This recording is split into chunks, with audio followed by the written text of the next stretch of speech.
Bonjour à toutes et tous, bienvenue dans la première émission 100% handball célestadien, bienvenue au cœur du SAHB et tout de suite l'équipe qui va partager ce bon moment en votre compagnie. On commence tout de suite avec le coach. Bonjour coach, ça va? Bonjour, ça va bien et vous? Très bien, merci en forme, ça va? Ça va. C'est une belle première là avec un plateau 100% célestadien. Ouais, très bien. On est dans des beaux locaux, on est bien accueillis. C'est nous qui sommes très ravis de vous accueillir. De toute façon, on va revenir longuement sur ce début de saison célestadien. On continue. C'est le capitaine de cette équipe, Johan Udaric. Bonjour Johan.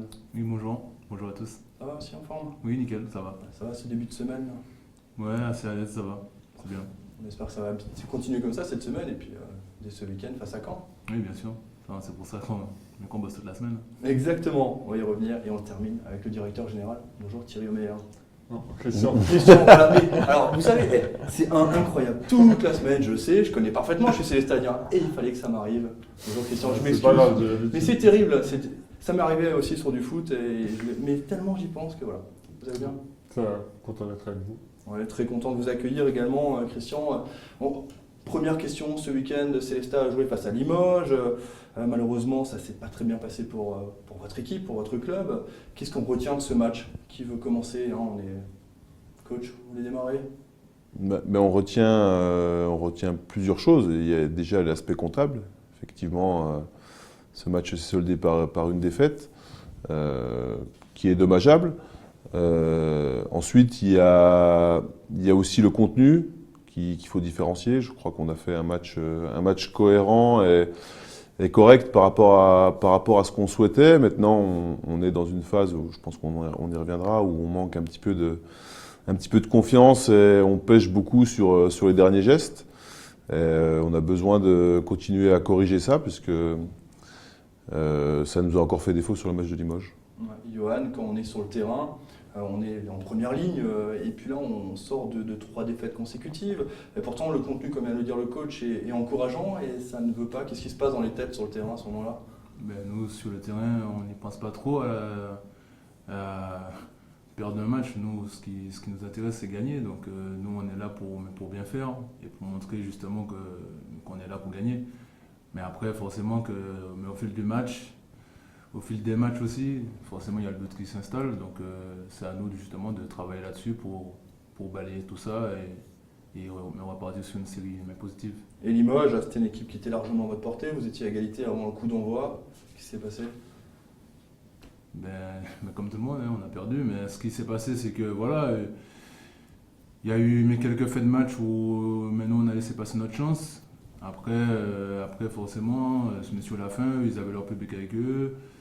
Mais ils jouaient à domicile. Nous, on a essayé de pousser à la fin, mais bon, c'était compliqué. Donc là, encore une défaite pour nous. Mais ce qui nous intéresse maintenant, c'est oublier ça et passer au match suivant parce que là, on n'a pas le temps de jouer de gamberger.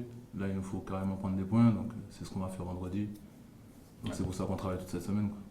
Christian, on est dans le cœur du club et au final on est impuissant quand on est dans les tribunes, quand on regarde le match de ces joueurs et tout.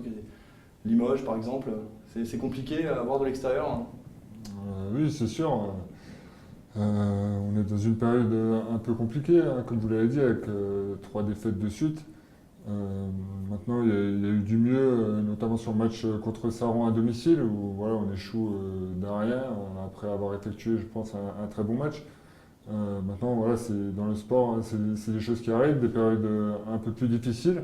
Donc il va falloir rebondir et surtout pas se chercher d'excuses, voilà, parce qu'on fait des bons matchs contre des adversaires plus forts. Maintenant, voilà, ce qui compte, c'est gagner. Et on a un match vendredi qu'on doit absolument bien aborder.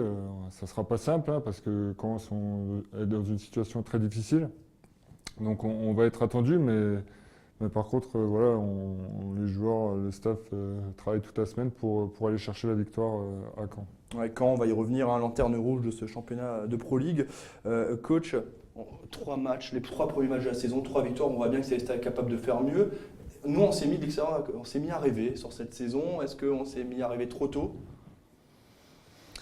Non, que les gens s'enthousiasment dans l'environnement, ça me paraît normal. Après, je crois que nous, on a toujours gardé en tête aussi que sur le papier, en tout cas, notre début de championnat était un début de championnat plus facile que la phase dans laquelle on est à l'heure actuelle.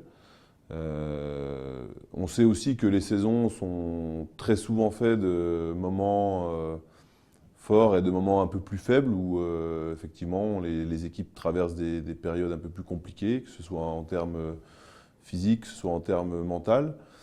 Bon, il se trouve que nous, la période un peu compliquée tombe mal puisque c'est la période où on devait affronter des équipes qui devaient être nos concurrents directs et qui, je l'espère, le seront encore à la fin de saison. Maintenant, la saison dernière, on a aussi eu une phase très compliquée à la reprise de janvier. C'est pas pour autant qu'on n'a pas réussi à aller loin dans la saison. Je crois que la manière dont les équipes gèrent justement ces périodes compliquées sont des éléments déterminants dans les réussites futures. Je crois que dans ces périodes compliquées, certaines équipes se disloquent complètement. D'autres équipes réussissent à en sortir plus fort. Donc nous, on essaie de travailler pour prendre cette deuxième direction. Ok. Johan, je suis obligé de poser la question, pourquoi Célestat n'y arrive plus depuis quelques matchs alors qu'on l'a dit, on le répète, le contenu est encourageant, on le voit bien que Célestat n'est pas loin d'être de l'autre côté de la barrière, mais ça ne veut pas, qu'est-ce qui se passe hein? Justement, nous aussi, on cherche aussi genre ces réponses à genre vocation. C'est les mêmes questions qu'on se pose aussi chaque début de semaine quand on perd un match. Mais comme je vous dis, mais la vérité pour nous, c'est sur le terrain. Donc nous, on essaie d'analyser les matchs, mais regarder ce qui va, ce qui ne va pas, et essayer de corriger mais au mieux pour me rebondir sur le prochain match. Mais après, pour l'instant, ça ne réussit pas parce que nous, on a corrigé certains trucs. Là, on joue beaucoup mieux. Mais maintenant, on sait très bien que ça ne suffit pas. Maintenant, il faut un supplément d'âme. Et c'est ce qu'on va justement. Ce qui nous intéresse, c'est le prochain match. Donc celui-là, il faudra absolument gagner parce qu'il est vital pour nous. Christian, on peut revenir un peu dans le passé. Vous avez été joueur professionnel, vous avez dû connaître aussi ces situations-là. Oui, c'est des situations, oui, on en a vécu plusieurs, des fois des bonnes, des fois des plus compliquées. Oui, à Célestat, on est habitué d'être entre deux eaux. Voilà, maintenant, comme l'a dit Christophe, l'année dernière, on a déjà vécu une partie de saison un peu plus difficile, on a su rebondir, donc c'est ce qu'on va tâcher de faire à nouveau cette saison. Et ça commence par le match de vendredi à Caen, mais c'est sûr que c'est des spirales dans lesquelles il ne faut pas rester trop longtemps pour justement pouvoir rebondir et aller de nouveau de l'avant, chercher des points pour regagner de la confiance, parce que je pense que voilà, on manque peut-être un peu de confiance dans les moments importants. Et c'est ce qui va faire la différence et nous ramener vers la victoire. On sait que le sport, qu'il soit collectif, individuel, est beaucoup dans la tête. On sait que c'est beaucoup fait avec la confiance, les résultats. Mais justement, quand on est en manque de confiance, comment on fait pour l'acquérir à nouveau en dehors des résultats purs et durs? En travaillant encore plus dur, je pense. Voilà, c'est des petites choses, des petits détails qui vont faire la différence. Et dans le haut niveau, on le voit, ça se joue souvent à un but. Une action, on l'a vu le match contre Saran, on le voit chaque week-end avec des scores qui sont serrés à chaque journée sur tous les terrains. Il n'y a plus de matchs faciles, on ne voit plus des matchs avec 10 ou 15 buts d'écart comme ça avait pu être le cas par le passé. Donc voilà, c'est travailler toujours plus fort pour tenir le match le plus longtemps possible et gérer au mieux les moments importants du match. Un point un peu personnel, coach, vous étiez à Besançon avant, vous pouvez un peu nous raconter comment vous êtes arrivé à Célestat? Comment je suis arrivé à Célestat, j'arrivais en fin de contrat à Besançon et puis mon contrat n'était pas reconduit. Parallèlement, le club de Célestat cherchait un entraîneur. Donc voilà, naturellement, je ne sais pas, mais en tout cas, nos chemins se sont croisés à ce moment-là. Pour moi, c'était une belle chose. J'espère pouvoir le rendre au maximum. En tout cas, je suis content d'être là et je suis investi à 100% dans le projet célestadien. C'est pour moi, je pense, une belle opportunité d'évolution dans la carrière, puisque Célestat, c'est quand même un club qui est très bien structuré, et qui est un club qui a l'habitude de performer en D1 et en D2. Voilà, aujourd'hui, sa place, elle est un petit peu, on ne sait pas trop où elle est un petit peu entre les deux. Moi, j'aimerais bien réussir à le ramener en D1 et le stabiliser. Maintenant, voilà, ça passe aussi par cette saison-là et puis résoudre nos problèmes actuels. Je suis obligé de poser la question en tant que Célestadien, la ville, ça va, vous êtes bien? Oui, moi je suis bien. Je crois que j'ai été très bien accueilli. Il y a vraiment des bonnes conditions pour travailler. Et ce qui est plaisant, et c'est aussi c'est aussi ça qui m'a encouragé. Voilà, j'avais pas envie de refaire ce que j'avais fait à Besançon. Voilà, je souhaitais un projet avec plus d'enthousiasme, plus d'engouement, un niveau supérieur. Donc ici, moi, j'ai tout ce que je recherchais, donc je suis content. Voilà, pour le moment, j'ai pas à me plaindre. Johan, tu es arrivé en 2015, hein, Célestat, si je dis pas de bêtises, hein. Tu Oui, m'arrêtes c'est si ça. je me trompe, tu étais 1 an avant du côté de l'ESSAB. Oui. L'Alsace, ça se passe comment pour toi? Ben, c'est bien, c'est pas mal, hein. Parce que moi, quand j'étais de l'autre côté, à l'ouest, Ouais, c'est vrai que parce c'est... que moi j'étais à Angers, ben, j'entendais pas forcément genre des bonnes choses du côté de l'Est, parce que forcément on te dit il fait trop froid, etc. Donc moi je suis assez curieux, donc moi j'ai voulu genre m'expatrier par là, et c'est plutôt pas mal, moi j'aime bien, donc de toute façon le temps le montre, hein, parce que moi je suis resté quand même 5 ans ici, donc Ouais, c'est capitaine Kemal. maintenant, hein, depuis 2 saisons, hein, capitaine. Exactement. C'est bien, c'est dans la progression, quand on est sportif, c'est aussi pour vers quoi on aspire. Oui, c'est bon, mais moi, Pas c'était forcément pas trop mon objectif parce que c'est vrai que au début, j'appréhendais un peu, mais ouais, voilà, au fil des années, avec mes coéquipiers, j'essaie de rester moi-même et de montrer l'exemple à des gens plus jeunes et c'est aussi au cadre. Ok. Et une Voilà. petite question personnelle sur l'instant T. On sait que les coachs, les dirigeants, ils n'aiment pas trop qu'on pose ces questions, mais ça se passe comment dans le vestiaire en ce moment à Célestat, ça va? Ben c'est vrai, oui, ça va, genre, on va pas se taper dessus non plus, mais c'est vrai que nous, genre, entre nous, on essaie de trouver les solutions pour que ça fonctionne, mais entre nous les coéquipiers, on se fait confiance, on sait très bien que voilà, qu'il n'y a pas de, il y a pas de, genre, tout le monde est correct genre avec tout le monde, donc nous, C'est un on est groupe bien, normal, quoi. quoi. Non, mais voilà, c'est surtout ce vers quoi je veux t'amener, c'est que c'est la vie d'un groupe normal, quoi. Oui, Genre, voilà, il n'y a pas de problème avec ce groupe-là. Mais ce qui nous manque vraiment, c'est les victoires pour justement genre bonifier tout ça. Mais sinon, ça va. Avec le groupe, on est tous confiants là-dessus et tout le monde va vers cette direction-là. Je pose la question parce que souvent, de l'extérieur, les spectateurs, les supporters peuvent avoir une vision assez, comment dire, on s'arrête, c'est tout beau, c'est tout rose. Non, c'est la vie d'un groupe, c'est comme partout, c'est comme partout. Il y a des moments où c'est un peu plus dur, surtout quand les résultats ne sont pas présents. Mais en tout cas, voilà, c'est... Ouais, mais surtout quand c'est compliqué comme ça, Voilà. mais il faut rester soudé. Mais genre, c'est pas le moment de se cacher ou de partir Exactement. à droite à gauche. C'est justement, c'est que tout le monde soit ensemble et reste ensemble pour justement retrouver le positif. Exactement. Christian, est-ce qu'on peut parler un peu des objectifs du club célestadien, que ce soit à court terme, à long terme, peu importe, l'objectif Célestat, qu'est-ce que ça va devenir? L'objectif déjà à court terme, hein, c'est ce qu'on a fixé en tout cas à l'équipe, c'est de retrouver la première division dès la saison prochaine. Alors c'est sûr que actuellement on est un peu en difficulté, maintenant l'objectif est encore largement atteignable, hein, surtout avec la nouvelle formule en place à partir de cette saison, donc les 6 premiers qui vont participer à des playoffs avec un final fort qui délivrera le second ticket d'accession à la Lidl Star League, hein, et donc le premier de la saison régulière, lui, il montera directement. Donc voilà, et c'est sûr, il va falloir se remettre à gagner des matchs pour pouvoir atteindre cet objectif-là, mais voilà, la saison est encore longue et on a largement la capacité et on croit au groupe, au staff pour l'atteindre, cet objectif. Donc voilà pour l'objectif à court terme.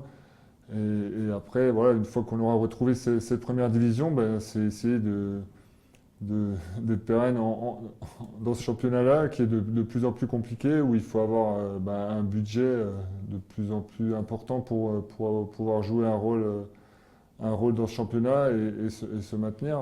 Donc on travaille depuis de nombreuses années pour exister en France au niveau du handball. Bon, on va continuer à le faire en trouvant des solutions, même si c'est compliqué chaque année. D'un point de vue sportif, Christophe, est-ce que c'est cette nouvelle formule, les 6 premiers, playoffs, c'est quelque chose qu'on apprécie ou on aimerait bien que ça fonctionne différemment? Alors moi j'ai toujours été un fervent défenseur de ces formules de play-off. Même si l'année dernière on a échoué en finale et que j'aurais pu changer d'avis, mais je crois que dans la vie d'un sportif ce sont des moments rares. Et je trouve que ça crée beaucoup d'engouement, beaucoup de belles choses autour de l'activité. Moi, je prends toujours exemple sur le rugby. Pour ceux qui ont l'habitude de connaître des histoires, les phases finales au rugby, c'est quand même quelque chose d'assez d'assez extraordinaire. Et je trouve que voilà, c'est bien que dans le hand, on ait mis cette formule-là. Moi, j'ai toujours été un fervent défenseur de ça. Donc là, la formule change. Mais ça sera toujours la même chose. On va jouer des matchs à fort enjeu, à élimination directe. Et je crois que quand on est compétiteur, c'est ces matchs-là qu'on aime.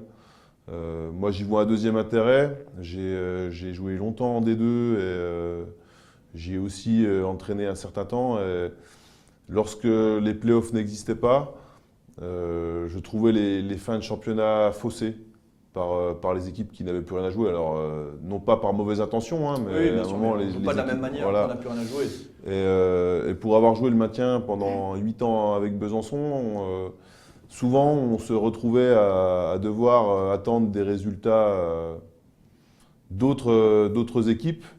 Et c'est pas une posture qui est très agréable. L'avantage des playoffs, c'est que toutes les équipes jouent jusqu'à la dernière journée. L'année dernière, dans notre championnat, à une journée de la fin, 3 jours avant les playoffs, les équipes qui devaient redescendre n'étaient pas connues, les derniers qualifiés en playoffs n'étaient pas connus.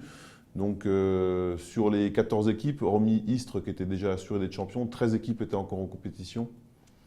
Et je pense que ça a la vertu de garder du suspense et une forme d'équité sur tous les matchs. Ouais, après 9 journées, on le voit, hein, j'ai le classement sous les yeux et vous l'avez également. 9 journées, Célestat compte 8 points, 4 de moins que le 6e Créteil. Donc finalement, tout est encore faisable cette saison. Hein.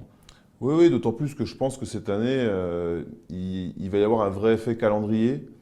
Parce qu'il me semble qu'il y a certaines équipes qui sont un petit peu en difficulté au classement et contre lesquelles les équipes de tête, en tout cas, prennent les points. Alors, selon les moments auxquels on les joue, ça peut jouer dans le classement final. Donc, la lecture du classement aujourd'hui, c'est une lecture à l'instant T. Je crois qu'il faudra déjà faire un premier bilan à la fin des matchs allés. C'est là qu'on saura vraiment un petit peu où on en est.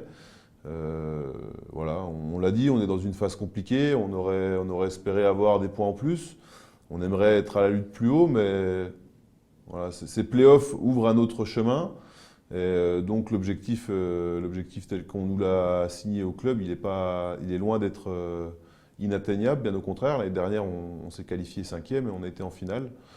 Moi, j'aimerais qu'on se qualifie le plus haut possible. Maintenant, voilà, il faudra se donner le droit d'arriver pour les playoffs de mai dans les meilleures dispositions. Et puis après, on jouera les instants de vérité à ce moment-là. Ouais, parce qu'on rappelle quand même, pour ceux qui ne le savent pas, c'est plus on est placé haut. C'est quoi? C'est le deuxième qui affronte le 6e et le troisième. Le deuxième est déjà qualifié d'office pour le Final Four. Donc c'est le troisième qui affronte le 6e, le 4e, le 5e. Voilà, c'est comme ça que ça fonctionne. Johan, on parle des objectifs, que ce soit du club. Et quand on est joueur, les objectifs, c'est quoi personnel aujourd'hui? Les tiens en tout cas? C'est gagner le plus de matchs possible. Nous, on ne calcule pas, forcément on est sur le terrain, on nous donne un objectif, on essaie de l'atteindre le plus vite possible. Et après, là on fera le bilan genre à la fin, mais pour l'instant, nous, ce qui nous intéresse, c'est de gagner le plus de matchs possible. Ok, moi c'est le message est passé. Ce week-end, vous affrontez Caen en déplacement, ça fera le deuxième match d'affilée à l'extérieur. Derrière, vous recevez Vernon. Un mercredi, en précis, de toute façon on va y revenir un peu plus longuement. Il y a un vrai virage là, est-ce que je peux poser la question telle quelle? Est-ce que c'est un virage pour Célestat, Christian? Ah oui, c'est 2 matchs très importants qui arrivent, qu'il nous faut absolument bien négocier, hein, surtout vu la période qu'on vient de passer. Donc les joueurs, le staff est au courant, hein, vendredi à Caen, hein, pas droit à l'erreur, hein, c'est un match hyper important pour la suite de la saison. Comme je l'ai dit tout à l'heure, même si rien ne sera simple, il faut revenir avec les 2 points de la victoire. Virage, coach? Bah oui, j'ai parlé il y a peu de temps de l'effet calendrier. Et l'effet calendrier, c'est notamment contre ces 2 équipes-là que toutes les équipes de haut de tableau ont pris des points. Donc nous, si on veut rester dans la course, au niveau mathématique, déjà, on se doit de prendre les points. Après, je pense effectivement que, au-delà même du classement, pour nous, il est important de stopper la spirale dans laquelle on est et de repartir sur des choses un peu plus positives. Hein. Vous avez posé la question tout à l'heure de savoir comment retrouver la confiance. La meilleure des choses, c'est de regagner des matchs. Alors c'est un petit peu le serpent qui se mord la queue, hein. Mais il y a d'autres leviers, mais en tout cas, de toute façon, le meilleur levier, ce sera celui-là. Après, je crois qu'il faut aussi être en vigilance, parce qu'aujourd'hui, Caen vit un début de saison compliqué. Je pense que c'est une équipe qui n'était pas vraiment destinée à se retrouver dans cette situation-là. Et leur série à eux s'arrêtera un jour. Donc voilà, je pense qu'ils vont... Eux, ils sont déjà dans une logique de survie. Et on sait que dans ces dynamiques-là, des suppléments d'âme peuvent arriver. Donc nous, il faut qu'on s'attende à subir une grosse pression. Mais je crois qu'il faut que l'équipe attaque ce match-là comme elle a attaqué celui de Saran ou celui de Limoges. Puisque voilà, dans les contenus, en tout cas au niveau d'état d'esprit, sur ces matchs-là, l'équipe a été présente.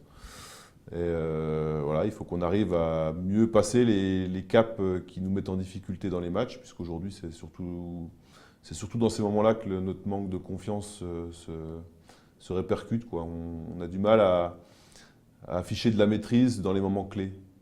Ok. Bon, ça c'est dit. Caen, lanterne rouge, 0 points en 9 matchs, 9 défaites. Donc, Johan, quand on aborde ce genre de match, alors on le ressent hein, quand on en discute avant, quand je t'ai posé la question, on sent qu'il y a une réelle volonté de réagir là ce vendredi. Ah oui, c'est clair. Nous, on n'a pas le temps de gamberger, hein, parce que là, celui-là, il arrive vendredi, après tout de suite mercredi. Donc, nous, c'est des matchs, forcément, ça va nous redonner confiance, c'est clair, si on regagne. Mais nous, l'objectif déjà, c'est gagner celui-là de vendredi, parce qu'il est carrément vital pour nous. On y va avec le couteau entre les dents alors, du côté des joueurs hein. Mais comme chaque vendredi, mais celui-là encore plus, parce que là, celui-là, c'est celui qui arrive, et contre le dernier, on n'a pas le droit de perdre. Oui, alors bien sûr, tous les matchs, mais ce que je veux dire par là, c'est que des fois, Ouais, on l'a un peu moins. C'est pas qu'on veut pas gagner, c'est que par la force des choses, on est un peu Mais encore plus celui-là, ouais. parce que celui-là, carrément, on n'a pas le droit, quoi. Et ensuite, vous retrouverez le CSI mercredi soir. Hein. C'est un jour assez inhabituel pour la Pro League, Christian. Oui, pour raison de Coupe de France le week-end suivant. La journée a été avancée par la Ligue. Donc effectivement, un mercredi soir, et là je fais un appel au public parce qu'on aura besoin d'une salle pleine. Comme c'est le cas depuis le début de saison, hein, on a la chance d'avoir un public fidèle qui nous suit. Le CSI est plein depuis le début de saison avec une moyenne de 2000 spectateurs. Donc de ce côté-là, c'est très bien, on est très content.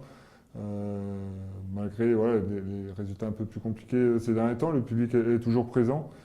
Alors c'est lié à plusieurs choses. Hein. On a aussi mis en place cette saison de nouvelles animations autour du match avec notre parc éphémère SAHB Land qui rencontre un succès important. On a des retours très positifs aussi bien du public que des partenaires. Donc les gens peuvent venir 2 heures avant le match, les jeunes s'amuser avec des trampolines, un laser game, des jeux en bois, se restaurer avec plusieurs points de restauration mis en place 2 heures avant le match. Donc il y a de quoi passer un très très bon moment au CSI. Donc je lance encore une fois un appel au public pour venir encore nombreux mercredi prochain, même si c'est inhabituel. Pour cette fois. Il faut être présent au CSI pour encourager votre équipe. Christophe, en tant que coach, alors on parle de ce qu'il y a autour du sportif en lui-même. C'est important aussi pour un coach de voir que le club autour, ça continue à grandir. Ah oui, mais ça, c'est ce que je vous ai dit tout à l'heure. Moi, il y a des clubs où j'avais plus envie de travailler, en fait. Et je crois que Célestat fait partie de ces quelques clubs où moi, j'avais vraiment envie de venir travailler. Je crois qu'il y a un vrai savoir-faire. Je crois que le club a une belle vision de ce qu'est le sport professionnel dans un environnement qui est assez particulier, parce qu'aujourd'hui, on est quand même dans un sport qui fait la part belle aux grosses métropoles ou aux grandes villes. Il suffit de voir l'évolution des budgets. Hein. Montpellier a été champion d'Europe il y a 15 ans avec un budget inférieur à Chartres, aujourd'hui en D2. Donc que ce soit en Lidl Star League ou en Pro League, il y a une explosion vraiment des budgets. Donc que le club de Célestat, avec son environnement, réussisse à suivre ce train-là, ben c'est déjà un réel exploit. Je crois qu'il y a un engouement ici et un savoir-faire qui sont vraiment appréciables. Et je crois que ça doit aussi être un moteur pour l'équipe. Moi, de mon côté, en tout cas, c'est vraiment quelque chose qui me pousse à essayer de faire le mieux possible pour remplir nos objectifs et performer. Je crois c'est une vraie chance de pouvoir jouer dans cet environnement-là, ou en tout cas travailler dans cet environnement-là. Maintenant, je crois qu'il faut aussi que tout le monde la partage. Je crois que les joueurs en ont conscience, mais il faut qu'on arrive à vraiment prendre la pleine mesure. Johan, ce match à domicile, si tu devais faire passer un message au public célestadien, ça serait quoi ? Mais encore venu nous supporter, hein, parce que c'est clair que genre, c'est plaisant, hein, comme dit Christian, à chaque fois la salle est pleine. Et genre, c'est pour ça qu'on vient aussi, parce que c'est cet adrénaline-là qu'on a besoin pour gagner les matchs. C'est quand même genre, le 15e homme pour nous, donc genre, c'est toujours plaisant de jouer mais quand la salle est pleine que vide. Donc forcément, genre, venez nombreux, genre mercredi, nous supporter pour enfin voir la victoire. Le Genre, 15, t'as dit le 15e homme. Hein. Alors, je sais compter, je sais combien vous êtes sur le terrain, mais c'est une remarque importante parce que finalement, on voit qu'il n'y a pas que ceux qui sont sur le terrain, c'est Ouais. un groupe complet. Oui, exactement. C'est clair que nous, on est 14 sur la feuille de match, en général, ou 16. Mais en général, on est 14, donc c'est clair qu'après eux, c'est le 15e. D'accord. C'est important parce que c'est pas que les 7 qui sont sur le terrain mais qui vont rentrer, donc forcément, ceux qui sont sur le banc aussi. Ceux aussi qui s'entraînent avec nous genre chaque match, comme les jeunes. Donc c'est tout un groupe qui amène justement genre le fait qu'on soit bon sur le terrain. Non, mais je le souligne parce que de tous les sportifs que j'ai connus, quand on parle du public, on dit au football c'est le 12e homme, au handball on dit c'est le 7e homme, au hockey c'est le 6e. Et là finalement on se retrouve, c'est une première, donc c'est aussi à souligner. Le public célestadien fait partie aussi des obligations pour faire évoluer ce club, Christian. Ah oui, bah, c'est sûr que c'est important dans notre développement. On parlait des budgets. Bah, le fait d'avoir une salle pleine, bah, ça nous aide aussi à attirer des partenaires parce que c'est toujours plus facile de les faire venir quand il y a une belle ambiance dans la salle, quand la salle est pleine. Ils vont ainsi pouvoir communiquer auprès d'un maximum de monde. Donc c'est vraiment un objectif qu'on s'est fixé d'avoir une salle pleine à chaque match et toutes les animations qu'on met en place ont aussi cet objectif-là. Aujourd'hui, le sport moderne, il n'y a pas que le match. Le match, c'est le clou du spectacle, mais il y a tout ce qui est autour qui va faire venir les gens dans la salle, en l'occurrence pour le handball, ou dans les stades pour les autres sports. Donc vraiment, c'est un travail très important pour nous et qui, pour l'instant, donne satisfaction. Qu'est-ce qu'il faudra au club du Centre Alsace pour passer vraiment un cap, que ce soit niveau développement sur le club, sportif? Bah, forcément, augmenter le budget, donc trouver encore plus de partenaires, plus d'aide à tous les niveaux, même si c'est pas évident pour une petite ville comme Sélestat, même si on a le soutien de la ville depuis de très nombreuses années, de la région, du département. Donc voilà, on essaye de trouver de l'aide un peu partout. Maintenant, c'est jamais simple, mais il faut être innovateur, trouver des idées qui font rentrer de l'argent. Et le parc SHB Land qu'on met en place les soirs des matchs, c'est une idée. Il faudra en trouver encore d'autres pour exister encore longtemps à ce niveau. On va revenir un petit peu sur le sportif encore. Si je vais vous demander quelle est la force de votre équipe aujourd'hui, Christophe, vous sauriez me répondre?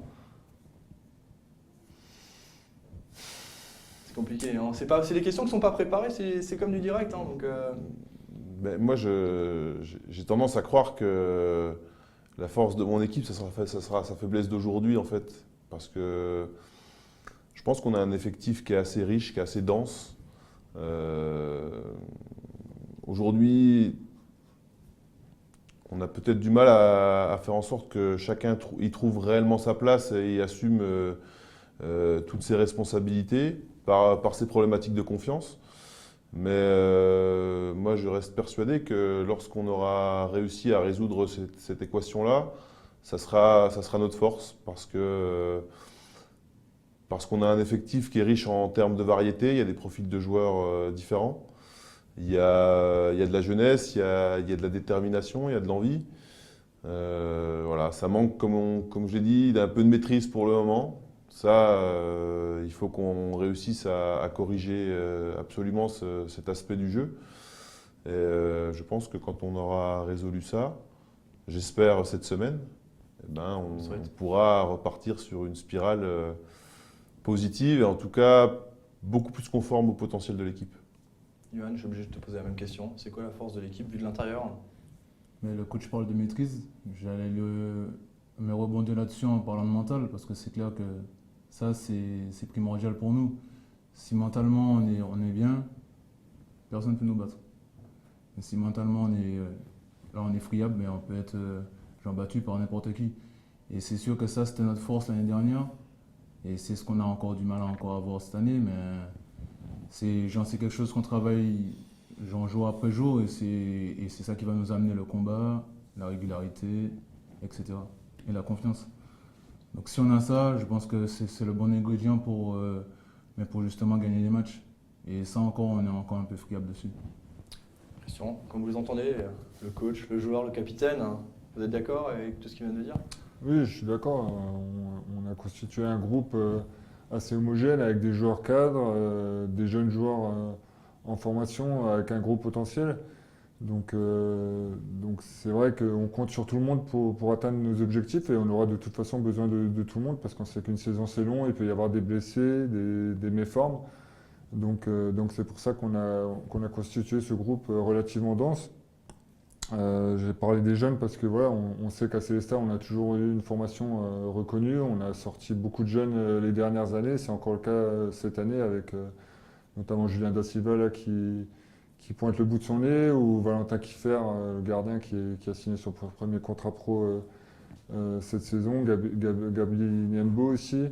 Donc voilà, on a chaque année de nouveaux jeunes qui arrivent dans l'équipe et qui montrent tout leur savoir-faire et c'est très important pour nous dans une perspective d'avenir.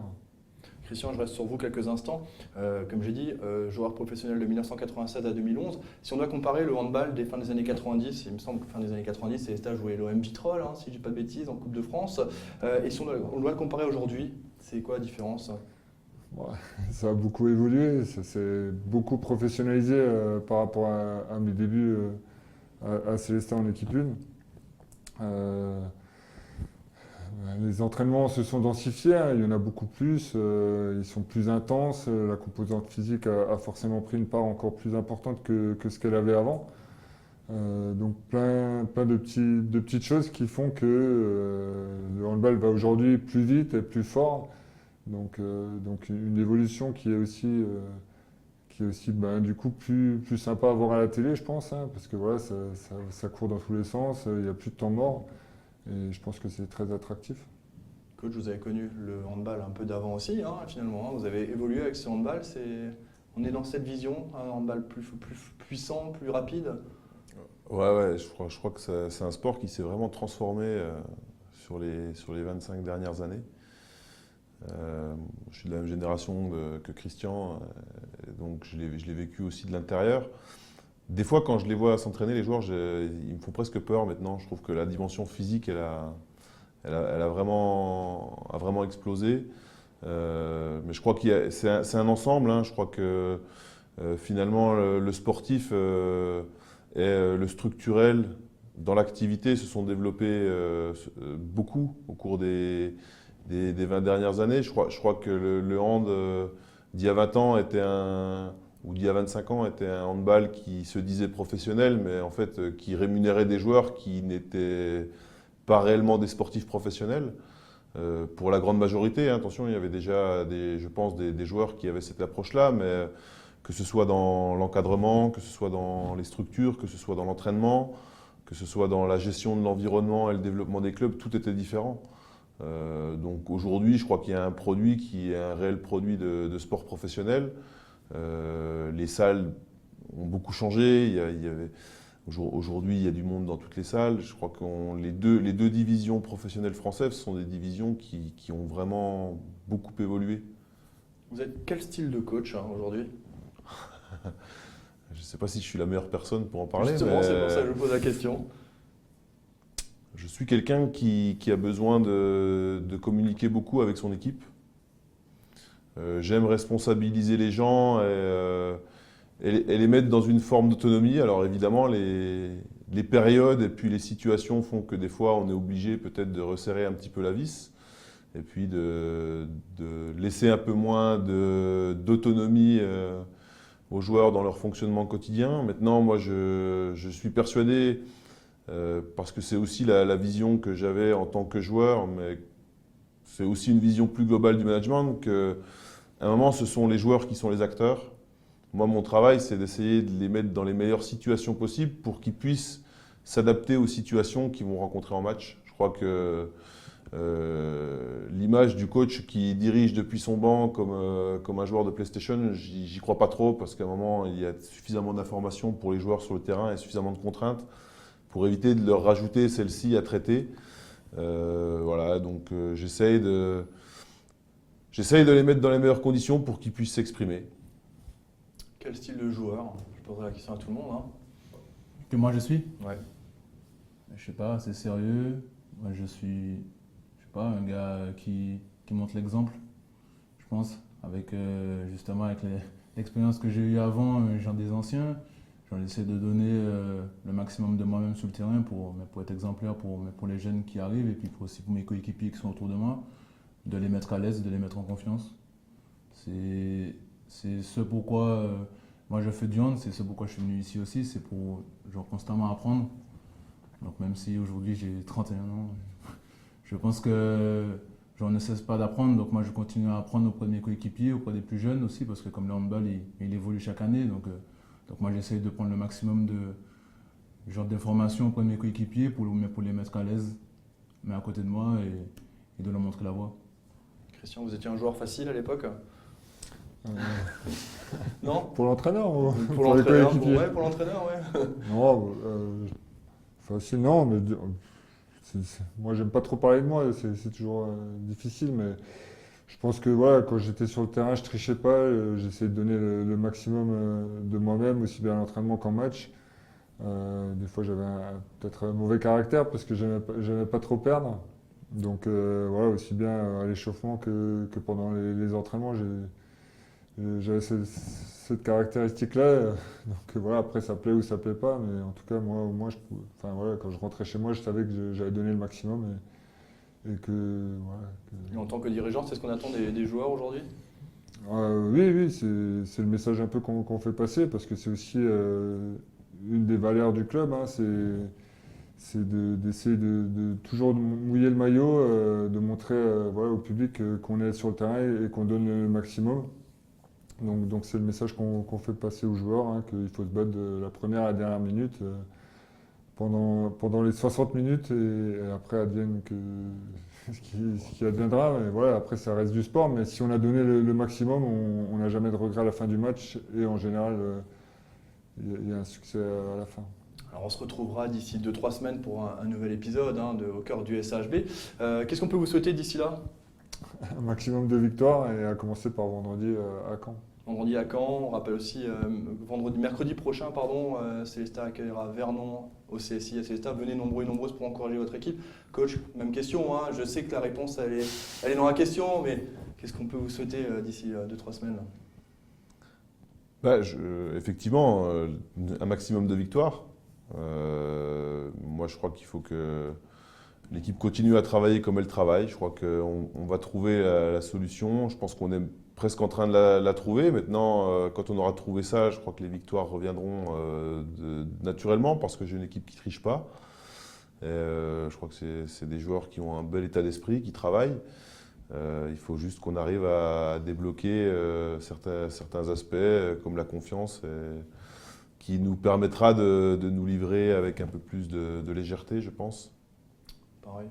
Johan. Mais riche en victoire et puis longue vie à nous. Et puis on reviendra avec des grands sourires. Il y a un classement qui sera complètement, les dés seront relancés. Voilà, d'ici c'est là. ça. Ouais. Parfait. Merci d'avoir été avec nous. À la régie, on avait Philippe Allaire. On remercie le Célestat Alsace Handball, bien évidemment, hein, pour ce partenariat. Merci d'avoir été avec nous. Merci. Bon match vendredi, bon match mercredi. Et puis on se retrouve, comme j'ai dit, mercredi prochain au CSI. Et d'ici 2-3 semaines pour un nouvel épisode Au cœur du SHB. À bientôt.